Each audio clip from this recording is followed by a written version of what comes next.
शिवसेना चंडीगढ़ द्वारा अंबरनाथ पूर्व परिसर के स्थित पनवेस कॉम्प्लेक्स में स्थित सांसद श्रीकांत कार्यालय में पत्रकार परिषद का आयोजन किया और अपने द्वारा अंबरनाथ में यह किए विकास कार्य के द्वारा पत्रकारों को दिया। इस अवसर पर कल्याण जिला प्रमुख गोपाल लांडी, पूर्व नगराध्यक्ष अरविंद वालेकर व पूर्व नगराध्यक्ष सुनील चौधरी व विधायक बालाजी किनिकर मानिखेल वालेकर के अलावा कई लोग मौजूद थे। बता दें कि अंबरनाथ शिवसेना का गढ़ माना जाता है और इस चुनाव में नगराध्यक्ष पद की दावेदार मनीषा अरविंद वालेकर है।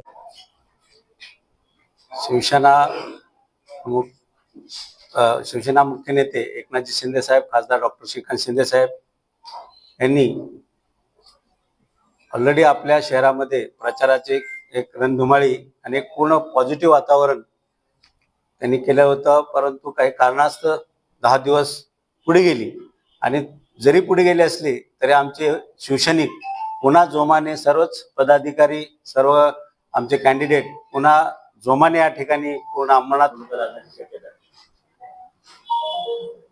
अंबरनाथची निवडणूक 21 तारखेला आहे, 2 तारखेला होणार होती आणि विकासाच्या माध्यमातून पुन्हा एकदा सर्व अंबरनाथकर मतदार हे शिवसेनेला निश्चितपणे निवडून देणार अशा प्रकारचं वातावरण होतं।